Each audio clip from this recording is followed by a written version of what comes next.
الحمد لله نحمده ونستعينه ونستغفره ونؤمن به ونتوكل عليه ونعوذ بالله من شرور أنفسنا من يهده الله فلا مضل له ومن يضلله فلا هادي له نشهد أن لا إله إلا الله وحده لا شريك له نشهد أن سيدنا وسندنا وحبيب طبيبنا وقلوبنا ومرشدنا نشهد أن لا إله إلا الله وحده لا شريك له لا ضد له ولا ند له ولا مثل له ولا مثل له ونشهد أن لا إله إلا الله وحده لا شريك له نشهد أن محمدا عبده ورسوله الذي أرسله بالحق بشيرا ونذيرا وداعيا إلى الله بإذنه وسراجا وقمرا منيرا فقد قال الله تعالى في كلامه المجيد والفرقان الحميد সকলেই মহাব্বতের সাথে জবান খুলে বলেন আউযু বিল্লাহি মিনাশ শাইতানির রাজীম বিসমিল্লাহির রাহমানির রাহিম ইন্নাল্লাহা ওয়া মালাইকাতাহু يصلون على النبي يا أيها الذين آمنوا صلوا عليه وسلموا تسليما اللهم صل على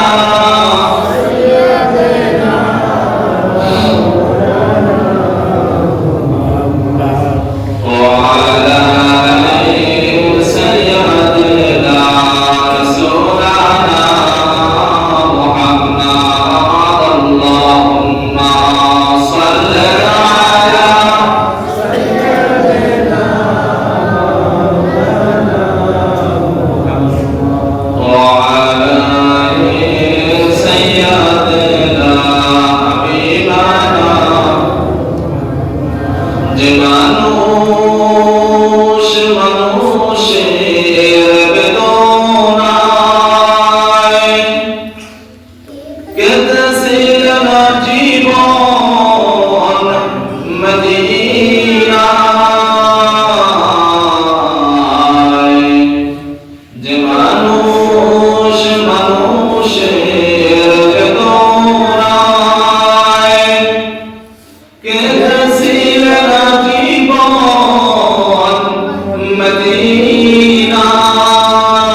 আলাইহি ওয়াসাল্লাম।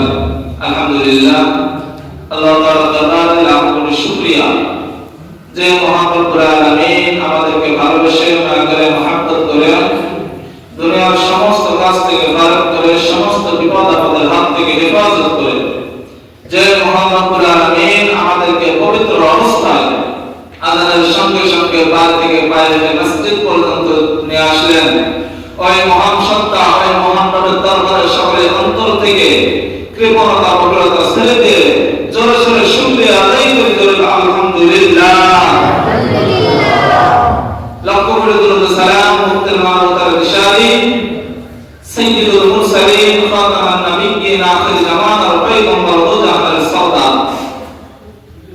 জনাবে মুহাম্মদুর রাসূলুল্লাহ সাল্লাল্লাহু আলাইহি ওয়াসাল্লাম।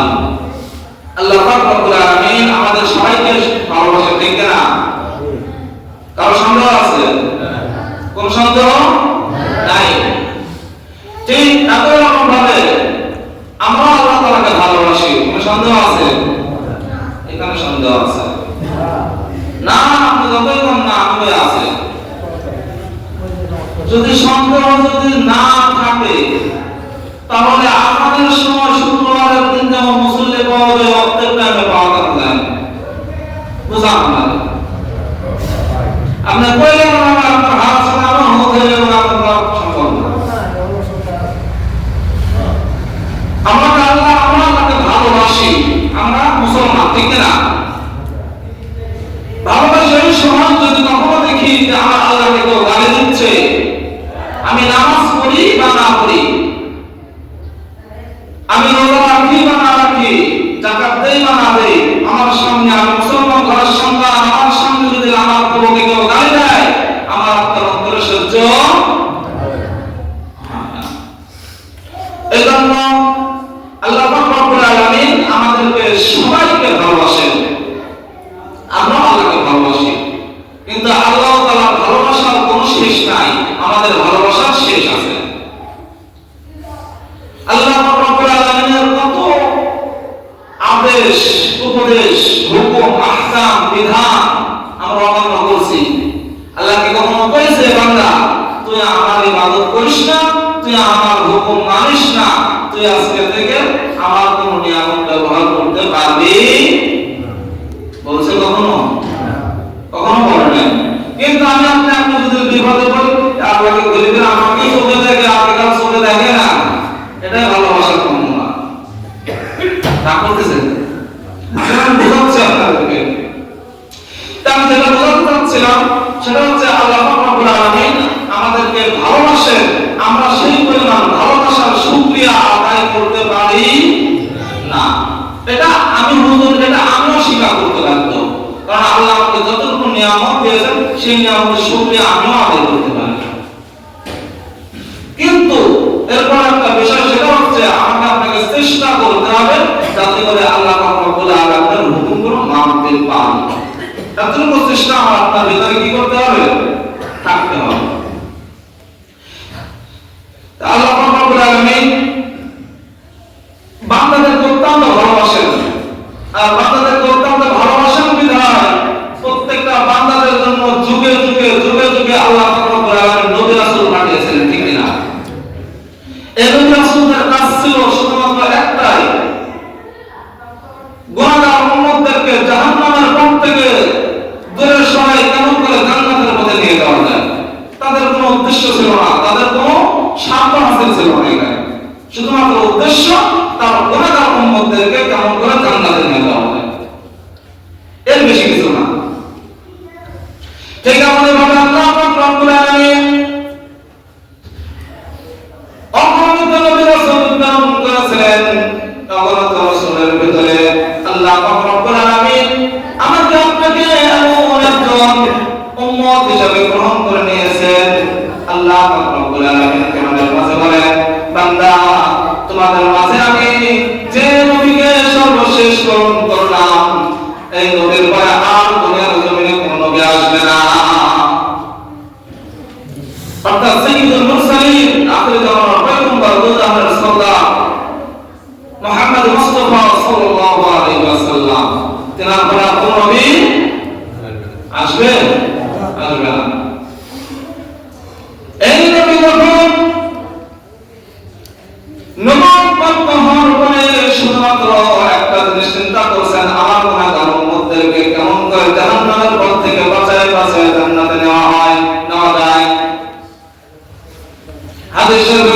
বলেছেন কাল কিয়ামতের ময়দানে সমস্ত মানুষ যখন নাফসি নাফসি করতে থাকবেন, আমার আপনার নবী নবী সিজদায় পড়ে উম্মতের জন্য কান্না করবেন, আমার গুনাহগার উম্মতদেরকে কেমন করে জান্নাতে নেওয়া যায়।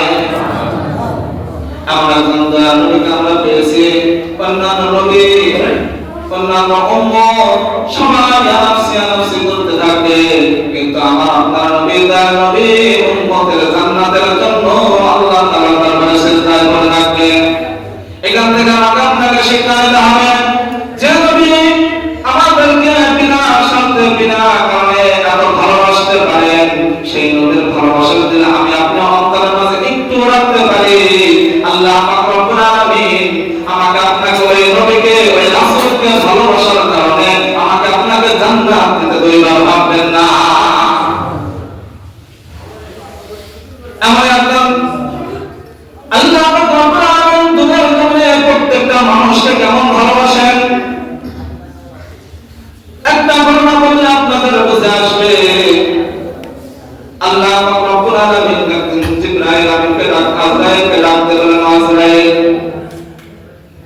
আদম আলাইহিস সালাম থেকে শুরু করে নিয়ে আজ পর্যন্ত তো অনেক মানুষের জান কবজ করলা তুমি, কত মানুষের রূহগুলোকে তাওয়াক্কুলের মাঝ থেকে ছিনায় ছিনায় নিয়ে আসলা, কত রকম ভাবে তুমি তার রূহগুলোকে ছিনায় নিয়ে আসলা, এত রূহ ছিনায় আনছো তুমি হিসাব করে শেষ করতে পারবা না। কিন্তু এতগুলো রূহ ছিনায় আনার ভিতরে সবচাইতে তোমার কষ্ট কি কখনো হয়েছিল? হযরত আজরাইল ডাকতে বলেন, ইয়া রাসূলুল্লাহ, আল্লাহ পাক রব্বুল আলামিন দুনিয়ার জমিনে যত আদম আলাইহিস সালামের ভিতর আদম আলাইহিস সালাম থেকে শুরু করে যত মানুষের রূহগুলোকে আমি কবজ করলাম, যত মানুষের রূহগুলোকে তার অন্তরের ভিতর থেকে আমি বাহির করলাম, তার ভিতরে দুইজন ব্যক্তির জান বার করার সময় আমি আজরাইল চোখের পানি ছেড়ে দিয়ে কান্না করছি। আল্লাহ পাক রব্বুল আলামিন ডাকতে বললেন, আজরাইল বলো দেখি কার কার জান কবজ করার সময় তোমার চোখ দিয়ে পানি পড়ছে? যে আজরাইল ডাকতে বললেন, আল্লাহ পাক রব্বুল আলামিন একদিন গভীর সাগরের মাঝে হঠাৎ গ্লাবন শুরু হয়ে যায়, হঠাৎ করে ঝড় শুরু হয়ে যায়, ঝড় যখন শুরু হয়ে যায় ঝড়ের কবলে পড়ে যখন ওই জাহাজটি চূর্ণ বিচ্ছিন্ন হয়ে ভেঙে পড়ে যায়, ওই জাহাজের ভিতরে একজন গর্ভধারিণী মা ছিল, ওই গর্ভধারিণী মা একটা কাঠের টুকরার উপর বসেছিল গভীর সাগরের মাঝে। সমস্ত মানুষ যখন পানিতে ডুবে হাবুডুবু খাচ্ছে মারা যাচ্ছে, এমন সময় ওই গর্ভধারিণীর মা পেটের ভিতরে হঠাৎ করে প্রসব বেদনা জেগে যায়, তার ভিতর থেকে বাচ্চা বাইরে হওয়ার সময় চলে আসে, বাচ্চা দুনিয়ার জমিনে আসার সময় চলে আসে। আল্লাহ পাক রব্বুল আলামিন ওই সময় যখন আপনি আমাকে হুকুম করলেন, ও আজরাইল যাও যাও যাও, ওই যে গর্ভধারিণী মহিলা ওই বাচ্চাটা প্রসব করার সঙ্গে সঙ্গে তুমি তার মায়ের রূহখানাকে বাহির করে নাও। আল্লাহ পাক রব্বুল আলামিন ডাকতে বললেন, ও আজরাইল তুমি ওই রূহখানাকে বাহির করে নিয়ে আসো। আজরাইল ডাকতে বললেন, আল্লাহ পাক রব্বুল আলামিন আমি ওই সময় চিন্তা করতেছিলাম গভীর সাগরের মাঝে এই যে কাঠের উপরে অল্প অল্প ভাষা ভাষা অবস্থায় যে মাটা বসেছিল, গর্ভধারণ করার পরে সন্তানটা যখন দুনিয়ার জমিনে চলে আসে, সন্তানটা দুনিয়ার জমিনে আসার পরে ওই সন্তানকে কাঠের উপর যখন বসায় দেয়, সঙ্গে সঙ্গে আমি গিয়ে তার রূহখানাকে বাইরে করে নিয়ে আসি। আমি ওই সময় চিন্তা করতেছিলাম আল্লাহ তাআলার কুদরতের কারিশমা কেমন হইতে পারে। ছোট্ট একটা বাচ্চা, এই বাচ্চাকে রেখে তার মা দুনিয়ার জীবন থেকে চিরতরে বিদায় নিয়ে চলে যায়, অকল সাগরের ভিতরে এই ঝড়ের ভিতরে যে বাচ্চাটা এক জায়গায় আছে, না জানি কোন প্রাণী খেয়ে ফেলে অথবা কোনো কিছুতে ডুবে মারা যেতে পারে অথবা যে কোনো একটা ঘটনা ঘটতে পারে। আল্লাহ পাক রব্বুল আলামিন ডাকতে আল্লাহ পাক রব্বুল আলামিনকে ডাকতে বললেন, আল্লাহ পাক রব্বুল আলামিন এই যে বাচ্চাটাকে আমি যখন ওই সাগরের মাঝে ডুবন্ত অবস্থায় যখন রেখে চলে আসলাম, আমার মনে মায়া মমতা অনেক কাজ করছিল, কিন্তু আপনি আল্লাহ পাক রব্বুল আলামিনের হুকুম ছিল, অর্ডার ছিল, আমি এই কারণে বাচ্চাকে কিছুই করতে পারি নাই। আমি ওই জায়গায় থেকে চলে আসে, আল্লাহ পাক রব্বুল আলামিন আমার চোখ দিয়ে তখন দরদর করে পানি পড়তেছিল। আল্লাহ পাক রব্বুল আলামিন ডাকতে বলেন, দ্বিতীয়বার তুমি কখন কষ্ট পেয়েছিলে? দ্বিতীয়বার যখন কষ্ট পেয়েছিলাম আল্লাহ পাক রব্বুল আলামিন দুনিয়ার জমিনে এমন একজন মানুষ ছিল যে মানুষটা মানুষের উপর জুলুম নির্যাতন চালাইতো। একজন বাদশা ছিল, আপনারা সকলেই গল্পটা শুনছেন, হাজ্জাজ বিন ইউসুফ, নাম শুনছেন সবাই? তিনি একজন বাদশা ছিলেন, কিন্তু জুলুমকারী বাদশা, ইতিহাসের থেকে পাওয়া যায়। হযরত আজরাইল আলাইহিস সালাম ডাকতে বলেন, আল্লাহ রব্বুল আলামিন ওই যে বাদশা তখন আমি রূহখানাকে কবজ করতে যাই, বলে কেন? বলে আল্লাহ রব্বুল আলামিন আপনার হুকুম ছিল তার রূহখানাকে বাহির করার, বলে এত কষ্ট পাওয়ার কি আছে? আজরাইল আলাইহিস সালাম ডাকতে বলেন, আল্লাহ রব্বুল আলামিন দুনিয়ার জমিনে অনেক কষ্ট করে কোটি কোটি টাকা পয়সা সে জোগাড় করেছিল, দুনিয়ার জমিনে এমন একটা বাসা বানিয়েছিল, দুনিয়াতে যখন সে স্বর্গ বানাইতে চাইছিল, আল্লাহ পাক রব্বুল আলামিন মানুষের উপর জুলুম করে অত্যাচার করে মানুষের সোনা দানা গহনা গাঁটি গুলো তার থেকে ছিনায় আনতো, ছিনায় এনে ওইগুলো দ্বারা সে প্রাসাদ তৈরি করেছিল।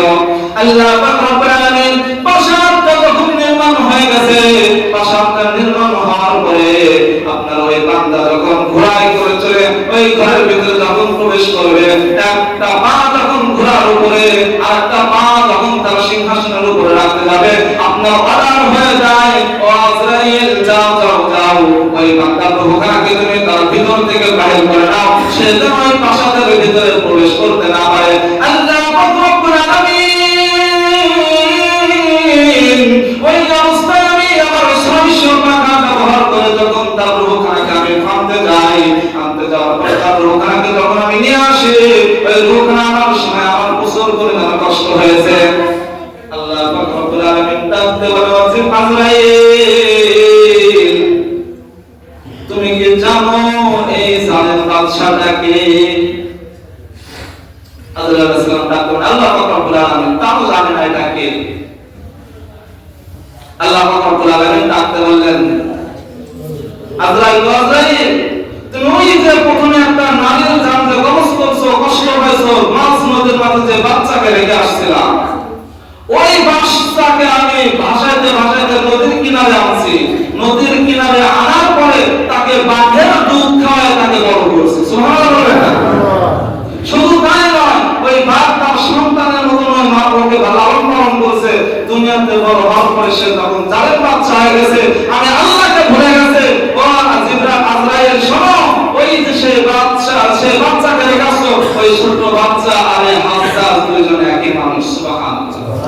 তাহলে আল্লাহ তাআলা কারিশমা কি দেখেন, আল্লাহ বান্দাকে কতটা ভালোবাসেন, বাঘের দুধ খাওয়ায় তাকে মানুষ করছেন। এমন ভাবে আল্লাহ পাক রব্বুল আলামিন দুনিয়ার জমিনে কোন মানুষের রূপ মানে বাহির করার জন্য কাউকে কোনো অনুমতি নেন না।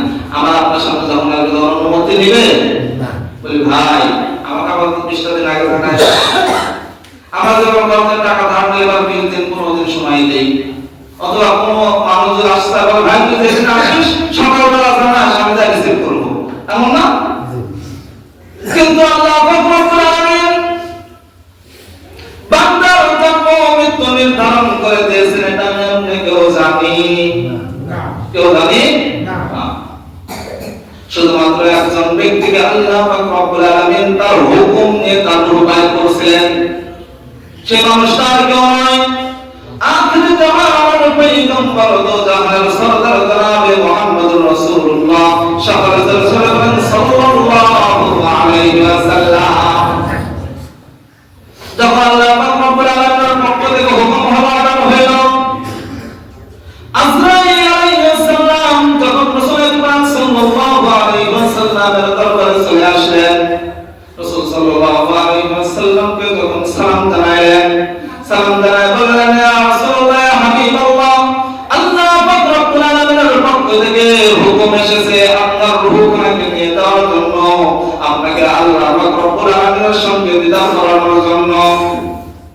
আপনার কি কোনো প্রশ্ন আছে বা আপনি কোনো অনুমতি নেন? রাসূল সাল্লাল্লাহু আলাইহি ওয়াসাল্লাম ডাকতে বলেন, ও আজরাইল, তোমাকে আমি অনুমতি দিতে পারলাম না আমার রূহ কালাম নেওয়ার জন্য। আমার আল্লাহর সঙ্গে এখনো আমার একটা কথা বাকি রয়ে গেছে। আজরাইলকে ডাকতে বলেন, আজরাইল, আমার ভাই জিবরাইল কোথায়? তাকে তো দেখি না। আজরাইল আলাইহিস সালাম ডাকতে বলে, ইয়া রাসূলুল্লাহ, ইয়া হাবিবাল্লাহ, জিবরাইলকে আপনি খুঁজছেন? জিবরাইল আমার সঙ্গে ছিল। জিবরাইল আসতে আসতে সপ্তম আসমান থেকে শুরু করে আসতে আসতে প্রথম আসমান পর্যন্ত চলে আসছে। প্রথম আসমানে আসার পরে তিনি আর আমার সঙ্গে এতদূর পর্যন্ত আসেন নাই। এবার রাসূল সাল্লাল্লাহু আলাইহি ওয়াসাল্লাম ডাকতে বললেন, যাও যাও যাও, আমার ভাই জিবরাইলকে ডাক দাও, তাড়াতাড়ি আমার ভাই জিবরাইল যখন আসবেন আমার আল্লাহর কাছে একটা কথা পাঠাবো। ওই একটা কথা ততক্ষণ পর্যন্ত আমার আল্লাহ আমাকে না উত্তর দিবে, ততক্ষণ পর্যন্ত আমার জান কবজ করার অনুমতি আমি দেব না। সঙ্গে সঙ্গে জিবরাইলকে ডাকা হলো। জিবরাইল আলাইহিস সালাম আসলেন। রাসূল তাকে দেখলেন, জিবরাইলের চোখ দিয়ে দর দর করে পানি পড়ছে। পানিগুলো ছেড়েছে যখন জমিনে পড়ে, রাসূল ডাকতে বলে, জিবরাইল, তুমি কেন কান্না করো ভাই? তোমার কান্নার কারণ জানতে চাই। জিবরাইল উল্টায় প্রশ্ন করে, ইয়া রাসূলুল্লাহ, ইয়া হাবিবাল্লাহ, আমি কেন কান্না করে এটা আপনাকে পরে বলবো, কিন্তু আপনার চোখে পানি কেন এটা আমি জানতে চাই। রাসূল সাল্লাল্লাহু আলাইহি ওয়াসাল্লাম এবার জিবরাইলকে ডাকতে বলে, ও জিবরাইল, দুনিয়ার জমিনে আমার যতটুকু কাজ ছিল আমি পরিপূর্ণ করে দিয়ে গেলাম। দুনিয়ার জমিনে যা কিছু দরকার ছিল আমার উম্মতের জন্য তা আমি দিয়ে গেলাম, কিন্তু আমি তো দুনিয়ার জমিন থেকে বিদায় নেব। কিন্তু আমি চলে যাওয়ার পরে আমার এই গুনাহগার উম্মতের দায়িত্ব কে নেবে? এটা এখন আমার আল্লাহর সঙ্গে কথা হয় না।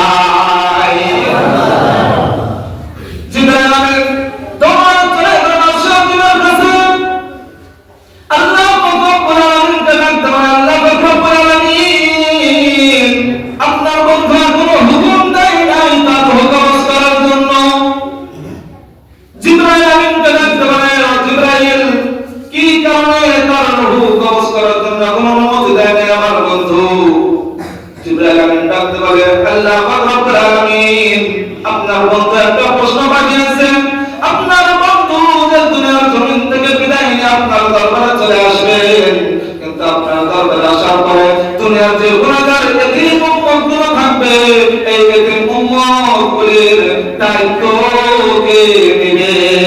আমার আল্লাহ পাক রব্বুল আলামিন জানিয়ে দিলেন, জিবরাইল যাও, আমার বন্ধুকে জানিয়ে দাও, আমার বন্ধুকে জানিয়ে দাও, আমার বন্ধু যখন দুনিয়াতে থাকবে না, কিয়ামত পর্যন্ত আমি আল্লাহ পাক রব্বুল আলামিন ওই গুনাহগার উম্মতের দায়িত্ব আমি আল্লাহ নিজের হাতে উঠায় নিলাম। জিবরাইল আমিন এসে যখন রাসূলকে বললেন, ইয়া রাসূলুল্লাহ, ইয়া হাবিবাল্লাহ, আপনার সমস্ত গুনাহগার উম্মতের দায়িত্ব আমার আল্লাহ পাক রব্বুল আলামিন কিয়ামত পর্যন্ত দায়িত্ব নিয়ে নিয়েছে। এবার রাসূল সাল্লাল্লাহু আলাইহি ওয়াসাল্লাম জিবরাইলকে ডাকতে বলে, ভাই জিবরাইল, এবার বলো তুমি কেন কান্না করছো? তোমার চোখ দিয়ে পানি কেন দেখা যায়? জিবরাইল ডাকতে বলে, ইয়া রাসূলুল্লাহ, ইয়া হাবিবাল্লাহ, দুনিয়ার জমিনে আমার আল্লাহ পাক রব্বুল আলামিন আমাকে রেখেছিলেন, যতগুলো নবী রাসূল আসবে তাদের কাছে শুধুমাত্র ওহী পাঠানো আমার দায়িত্ব। আল্লাহ পাক রব্বুল আলামিনের কথা হলো নবীদের কাছে পৌঁছানো ছিল আমার দায়িত্ব। কত নবীর কাছে আমি 3 বার আসছি, 5 বার আসছি, 7 বার আসছি, 7 বার আসছি, 200 বার, 300 বারের বেশি আমি আসি নাই। কিন্তু আপনার কাছে একবার নয়, 2 বার নয়, 1000 নয়, 2000 নয়, আপনার কাছে 24,000 বার আমি আসছি আপনার এই কোরআন নিয়ে আসার জন্য। এই জন্য আপনার সঙ্গে আমার অন্তরের সঙ্গে একটা মহব্বত সৃষ্টি হয়েছে, যার কারণে আপনার মহব্বত আমি বলতে পারি না। এই মহব্বত না ভোলার কারণে আমি আপনার কাছে আসছিলাম না। এবার রাসূল সাল্লাল্লাহু আলাইহি ওয়াসাল্লাম ডাকতে বলেন আজরাইলকে, ও ও ভাই আজরাইল, আমার যা কাজ ছিল আমি পরিপূর্ণ করে দিলাম। আমার গুনাহগার উম্মতের দায়িত্ব আমার আল্লাহ নিজে হাতে নিয়ে নিয়েছে। আমার আর কোনো টেনশন নাই। তুমি চাইলে এখন আমার রূহখানাকে তুমি নিয়ে যাইতে পারো। আজরাইল যখন অর্ডার পাইলেন, হুকুম পাইলেন, তার বুকের উপরে যখন হাত রাখলেন, রাসূল সাল্লাল্লাহু আলাইহি ওয়াসাল্লাম ডাকতে বললেন, ও ভাই জিবরাইল, ও ভাই আজরাইল, তুমি তো আমার বুকের উপর শুধুমাত্র হাত রাখছো, মনে হচ্ছে তামাম দুনিয়া আসমান এবং জমিন একত্রিত করে আমার বুকের উপরে রেখে দিয়েছো। আজরাইল ভাই, আমি সহ্য করতে পারি না, আমাকে একটু কষ্ট কম দাও। হঠাৎ করে গুনাহগার উম্মতের কথা মনে হয়ে যায়।